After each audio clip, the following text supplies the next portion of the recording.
What's up, everybody? Welcome back to another edition of SSPN Postgame. I'm Jude. That's my man, Ethan. I still did it wrong. I thought when I was like pulling it up from this way, I'm like, this is about to look so cool, and I'm pointing towards nothing. You That's will my get it. man, Ethan. That's me. Yeah, we'll get it eventually, Jude. Right, right. You hope, maybe not. No guarantees. 115-106 loss tonight for the San Antonio Spurs, Ethan, but me and you were just talking about it a little bit off air, and this is one of the losses, at least from our perspective, that you don't feel like super bad about, especially within the context of everything, and maybe that's a little bit of homerism in me, but tell me your take on the game, Ethan. The floor's yours. I thought we were very competitive throughout the game. I thought we played aggressively. We got back into our up-tempo offense. Defensively, we were swarming the ball as usual. Sean and Bill were talking about it. It felt like we were playing 8-on-5 sometimes because of how many Mm-hmm. black jerseys were swarming Paul George and Marcus Morris Sr. and Zubats. So I liked what I saw from everybody. Devin looked great coming off the bench. He was very aggressive, looking for his own shot. He really didn't look like a guy that missed 4 or 5 games in a row. He looked like a guy that was in rhythm already, so that's a great sign. I thought Trey Jones played phenomenally. He had 18 points tonight, 6 assists, facilitating, playing great defense as well. His 3-point shot looks nice.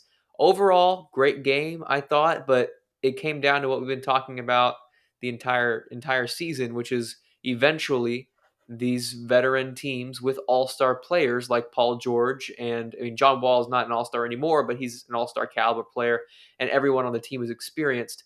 They're going to start pulling away come fourth quarter time, and that's what happened. Execution kind of died down in that fourth quarter. We lost momentum, and the Clippers were able to execute their offensive game plan centered around Paul George's shot making.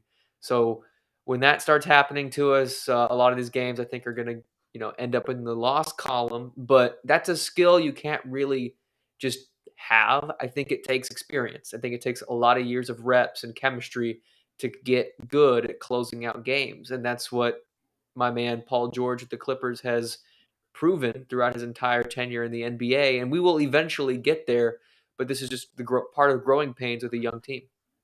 Yeah, couldn't agree more, Ethan. I think really at the end of that third quarter, you saw the execution, like you mentioned. I think that's a key word when you go back and they go over the tape in this one, because Mm-hmm. it was really just a lack of execution in that fourth quarter. When earlier in the game, when they were executing, they built up to a double-digit lead. And then as soon as the turnovers started happening, that's kind of been another theme for the Spurs this year. Beating themselves. And that's the Yeah. thing that I kind of just want to talk about, because I'm sure a lot of people, just watching all these games throughout the season, it's still a lingering question on so many people's minds, to tank or not to tank, right? And watching this, if you look at the box score and you only caught maybe like the end of the game or something, like you may see this one and be like, okay, this is like an example of why we should just, be giving more minutes to Malachi, like even though he started tonight, and kind of just go full into the youth movement and trade the other guys and just go all in on draft odds. But the thing is, one, they had the lead that they did, but also it was the reasons that the Spurs slowed down tonight were not necessarily because of the Clippers, although they did execute late. It was more because of them shooting themselves in the foot. I think in the beginning of the fourth quarter and the end of the third quarter, and also when you talk about Keldon Johnson, not having the best shooting night tonight, also, a normal night for him. This is probably his worst shooting night of the year so far, efficiency wise, and that's that's Mm-hmm. understandable just because in the context of this team that's going to happen. But I think it's also understandable, after sitting that game out and bringing Devin back, while that is two really good things for this team, they're going to have to, it'll take a game or two for them to get back into rhythm. I think that's another reason why Sohan didn't have the best game tonight either. I just think, they're going to have to get back into those reps, because it's not like it's a team that has been together for a really long time. It's not like it's a Yeah. veteran group just plug and playing the pieces back. Like they're such a young team that they're going to have to get back in that rhythm that they had kind of established in the earlier of the year. This is not me saying the Spurs are going to like, guaranteed to have a winning record or anything. But I'm also not convinced by this game that, they're going to be the worst team in the league either. No, and I think it also goes back to we're not fully healthy yet. Technically, Isaiah Roby wasn't playing, as well as who Mhm. else? Who else didn't play? We missing one more guy, Well, or is it Blake just Wesley is going to Blake be Wesley? our new point guard off the bench too, and Romeo is out. Romeo probably gets Romeo. the minutes over Malachi, and Romeo is in a boot, so that was another thing I Hmm. noticed as well. I saw one of the comments saying not having a backup point guard really hurts us at this point because, like you said, Blake Wesley's hurt. Yeah, my boy Mark goes on. Thank you for being in the comments, buddy. Um, I felt like when Devin was coming in off the bench, he and Jay Rich were able to share that playmaking load together, and it wasn't as noticeable. But when Devin came out, I think it was at the end of the third, and we kind of rolled with Jay Rich from that point on. It was evident that yeah, we really needed another playmaker off the with the second unit because I love Jay Rich to death, but we've talked about it a lot. He's an off-ball shooter. He really moves his best without the ball in his hands. He's able to create for himself with off-ball movement, and he's also able to create his own shot. But he struggles at times, just facilitating and running the offense. He missed a couple easy passes to Jakob and Zach, and I think they had a couple miscommunications where the ball went out of bounds on a pass. He was trying to go like backdoor, stuff like that. A lot Just of there's small turnovers from Jay things. Rich tonight. Between Yeah, there was a couple miscommunications between him and Jakob as well. and Zach. I think Zach. Yeah, Zach had 3 But turnovers as well. it was specifically in those playmaking exchanges like you mentioned. Yeah, so I think Blake Wesley coming back after 5 or 6 weeks will definitely help. Or Romeo. I know Romeo's not exactly a playmaker, but he's just another guy out there that can play that guard position and help out. Um, But yeah, I saw someone else say that Trey has his limitations. That's definitely true, but I think he's played wonderfully this game. I don't think there were really any negatives from this game, at least. Did you think anything otherwise, Jude? No, not really. I mean, I get obviously Trey Jones has a He's ceiling, small and but yeah, I think at the same time though, he's definitely like raised his ceiling at yeah, least from my view in these first couple of games. And I thought this was a big game. Obviously it didn't carry through in the way that you wanted it to in a W, but it was big for him to kind of have this offensive night. Especially with Keldon being slowed down a little bit. And he almost hit that three. The ball was bouncing out late in hmm the game. He got that yeah, steal on Paul George and that could have changed the game. That really could have gave the Spurs a chance to get back into it. And even though it didn't work out, it's like you take that shot and you make that play. And you got to be happy with Trey doing that in the clutch, especially on a player like Paul George. And him going 3 for 5 for 3, even though he missed that last one where it bounced just out. That didn't have anything to do with the shot. That's just mm, sometimes the way the cookie crumbles, as we've yep, mentioned on this show before. But I think this is the way to put it. He's hitting threes now. He was definitely in the gym. I saw a Noah Magaro George tweet tonight. I forget exactly what the percentages are, but y'all go to his account and he basically had Trey Jones's percentage and the amount of threes he made last season in comparison to what he's doing now, and it is definitely night and day. And I like my man Mansley I don't know's comment. Trey mm, looks like Tony Parker light because one of his other the things that he kind of has in his bag is that floater, and yeah, sometimes it doesn't. Our last game it wasn't hitting as well, but throughout the season overall, that has been another weapon that he's kind of added to his bag that has been tough for teams to guard sometimes. But I'm with my man Edward Fowler here. Ultimately, turnovers killed us, and that's kind of what's killed us in other games this year. But the thing is, like, that's something you've got to be happy about because it's something that you can control. Like, these other teams aren't necessarily beating you. I mean, you want to give them their credit at the same time, but a lot of this has to do with mistakes made by the Spurs and them shooting themselves in the foot. and rebounding too. I don't know what the second chance points were for the Clippers, Tonight but it was tough. they out rebounded us, by 10 rebounds defensively. Offensively, it wasn't that big of a difference. It was we actually out rebounded them offensively, but you also can't chalk it up to maybe they shot more shots because they actually shot less shots than the Spurs. They were just being more aggressive on the boards, and part of that's probably because they just have more size in general. But I was happy that Zach. I saw somewhere in the comments Yes, Zach somebody's was talking not about it. letting Marcus Morris bully him. Dude, I Yes. hate Marcus Morris, bro. I mean, he's a solid contributor on every team that he's been on, but the dude just for no reason will just randomly hit players and like be, talk trash. And it'd be one thing if he was like Mhm. a Paul George or a Kawhi, where it's like, okay, he's just out there cooking and this is what he does. But no, he does. It's all he does. It's just hit people. He's like he's not okay. Let me back up. I was about to say he's kind of like my guy, or not our guy, our enemy from the Warriors back in the day. the big Zuba. Wait, center. wait, wait, wait, wait. Zaza. Zaza. Pachulia? Yeah, you know how Zaza would he would just come out there and hit people? It's like the same Well, I thing. know how he would stick his foot under star Yeah. players' ankles and ruin franchises. Yeah, that's true. He does that too. Marcus hasn't done that yet. Uh, yeah, but I'm just glad that Zach didn't back down and the whole team wasn't really backing down. Jay Rich was talking trash. Devin was confident. He wasn't letting anything get under his skin. It's good to see that from a young team. No, when he was doing that, over this season, we've kind of seen Zach kind of progress back to a lot of the things that you liked out of him in Yeah. Portland, and this was just another example of that. And when you look at it, I don't know. Well, no, honestly, it did look a little intentional. It wasn't like extreme, but it was a little It intentional was by intentional. Marcus. And you could like let that slide, or you could make a statement and be like, "Hey, don't do that." You know what? And that's what Zach did. And just to have a little bit of that nasty on the Spurs roster, you love to see it. Who's Ryan, Jude? I don't know who Ryan is. I know they need to say I love Jude and Ethan. Come on, guys. I don't know. Who's Ryan? I don't know Sean? which Elsic is behind this, but That's anyways, I funny. hope I didn't just dox him. Y'all didn't hear what I said. I also Probably. have a crush on Ethan. Thank you, Sean. Okay, good, Appreciate it, good, buddy. good, good. That's what matters. All right. But getting back to this box score a little bit here, I'll go over it for y'all. So Keldon, 6 of 17 overall, 2 for 8 from 3, 14 points, 7 boards, 3 assists. Trey Jones tonight, 6 assists, a steal, that clutch one late.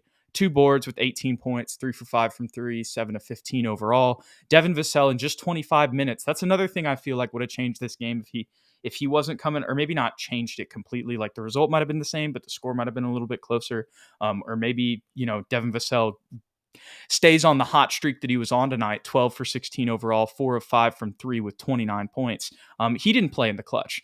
And I think another thing that the Spurs were kind of having to do just because of his minutes, and kind of the restriction that they had it on, and playing Malachi early, was just that like Devin and Keldon weren't able to play together. I was And gonna say the that same thing. really opens up the offense so far from what we've seen in the season. And you don't want to take away from what Devin did tonight, because, one thing that I've talked about on the show a million times, and I'll mention it again, that step back fadeaway off one leg on the elbow is Mm, just nasty from him. And yeah. he's able to do other things, just the way he's able to take people off the dribble. I think Edward was mentioning it earlier. Yeah, he said Devin was bringing the ball up. You just love his mentality. There's so much confidence and aggressiveness when he's, calling for screens and just, like I said, taking people off the dribble on one-on-ones. But yeah, getting to have them two on the court at the same time more, which I think we'll be able to do kind of when we get Blake Wesley back. Yeah. I think Isaiah Roby will help a little bit too, having him. That's really going to help those guys be a little bit more explosive and just open up the offense even more. Another thing I was thinking about Isaiah Roby tonight, and I know that it's just Isaiah Roby, and I don't want to say it would, make the difference between a win or a loss, but like he does a lot more with like the pick and pops and stretching the floor that opens up the offense a lot.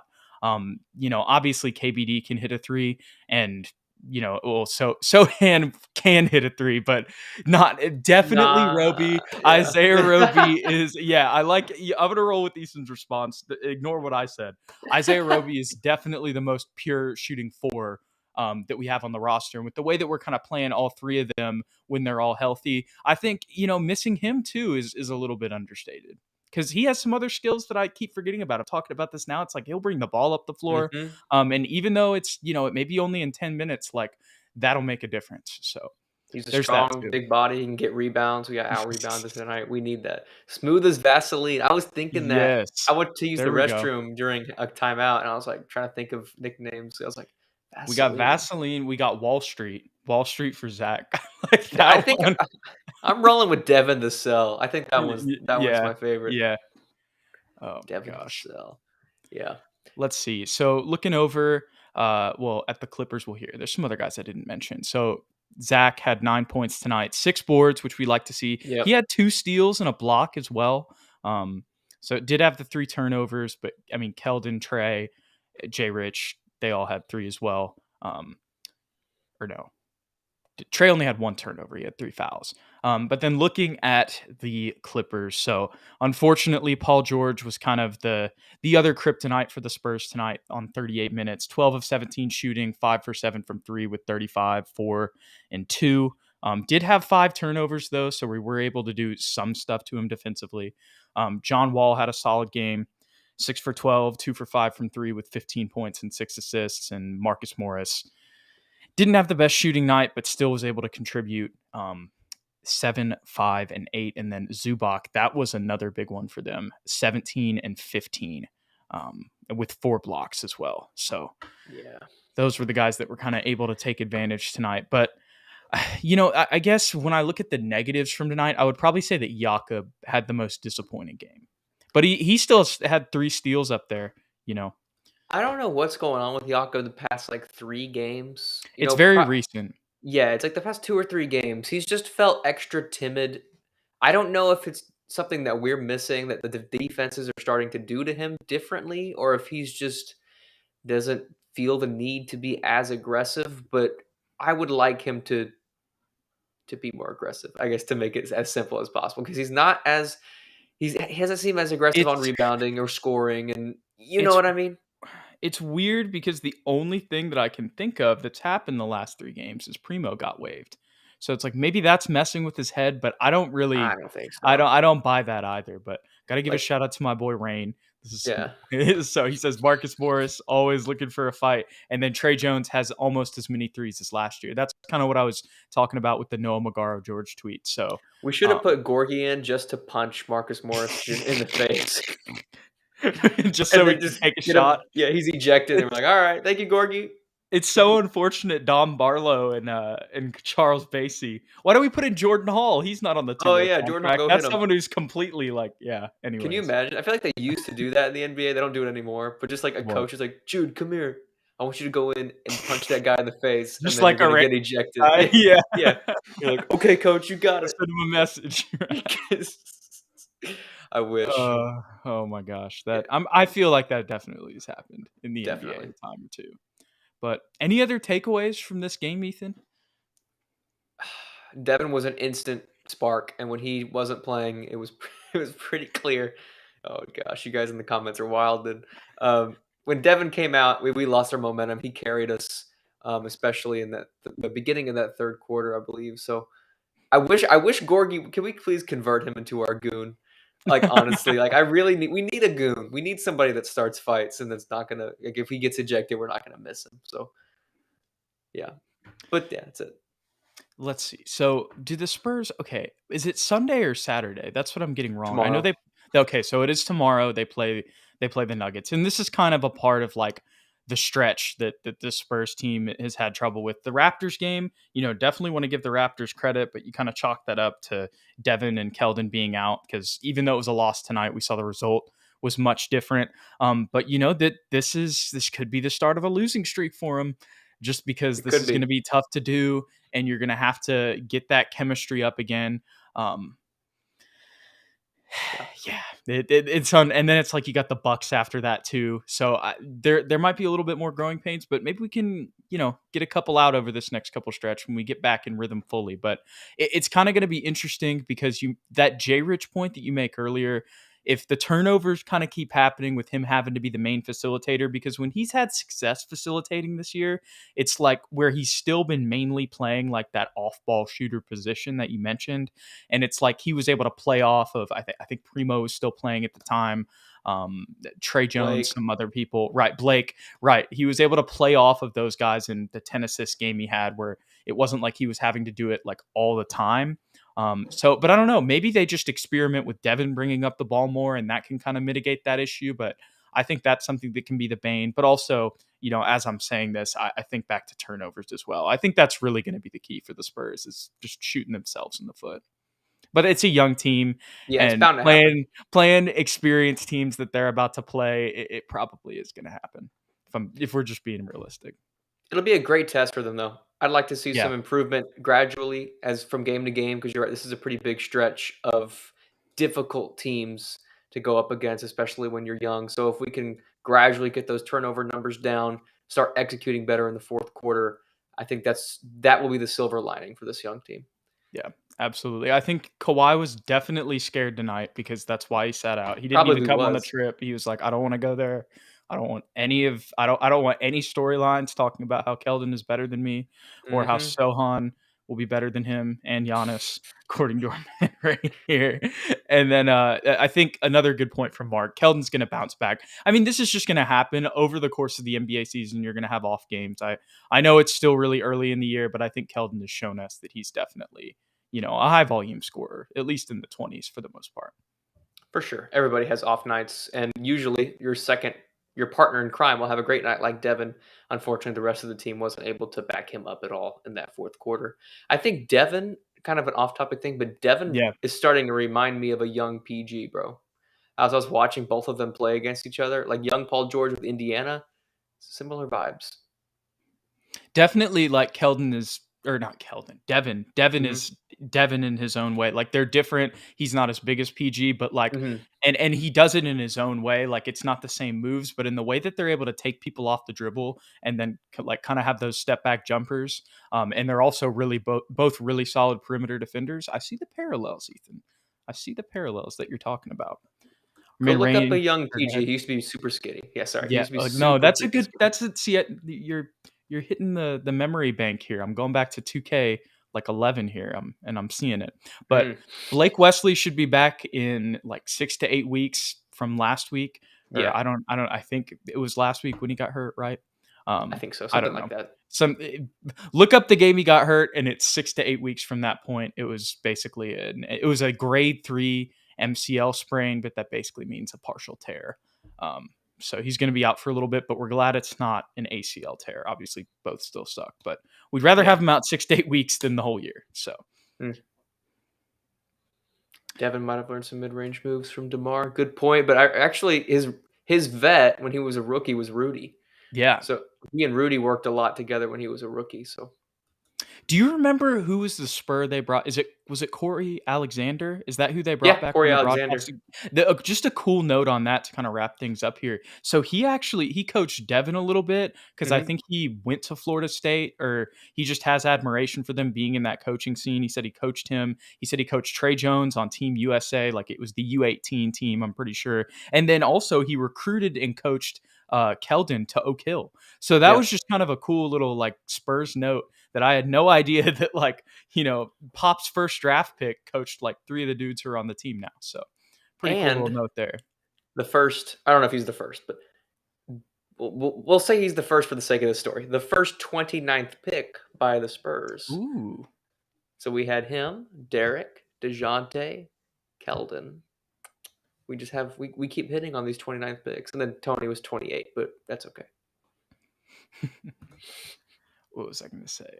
Yeah. So Edward, he was talking about I almost wanted Devin to take over. Yeah, I really wanted him to take over in the end. Like when I realized they were just going to sit him, like, and it was up, I Mhm. was like, that's tough because he could have made some. He was the guy who was really just making shots tonight, and he could have made some that maybe brought us back in the game a little bit earlier. But it is what it is. I think what Floyd says here, where he just says "fun game tonight." It I think was. it was a fun game, even in a loss, which Yeah. opposite of Wednesday's loss.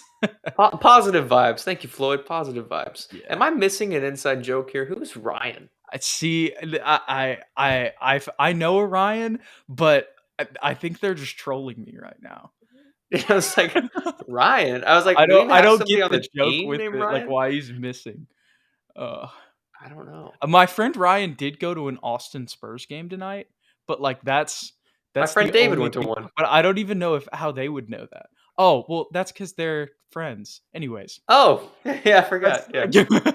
anyways, that we're realizing this live in front of a bunch of people. But all Yeah. right, predictions for these next two Nuggets games. I'm gonna go be positive, and maybe I'll be proven wrong, just like I was before. I'll say they split them, just like our man Edward Fowler says. Hopefully, we can split them.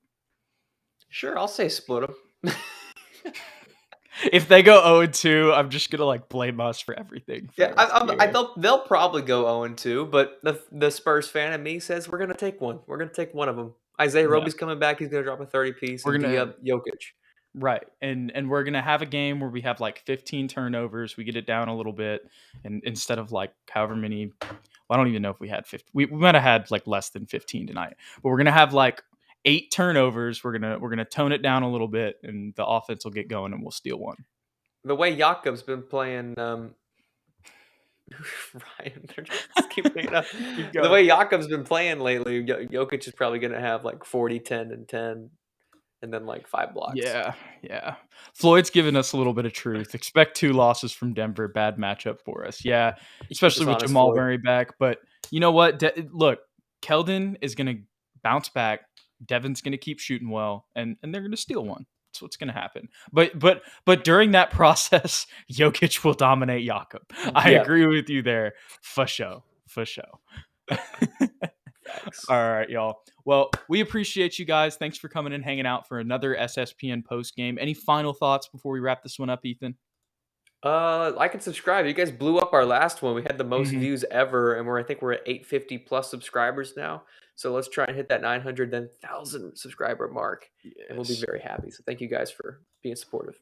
Yes, we truly appreciate y'all. Once again, if y'all enjoyed today's show, don't forget to hit the like button and subscribe below. We appreciate y'all. Just hit the button, it should be on the bottom right underneath your video. And then also, don't forget to go ahead and follow us on Twitter if you want to stay up to date with the show, find out whenever we're doing lives, all that good stuff. Usually it's most games, but if there's not, or you don't know if there's one for sure, you can go ahead and check out our Twitter feeds, follow us, and we'll keep you up to date. Also, if you want to watch the show on Twitter, you can follow us at SSPN on YT. So we appreciate y'all. Go Spurs, go, and we'll catch y'all in the next one.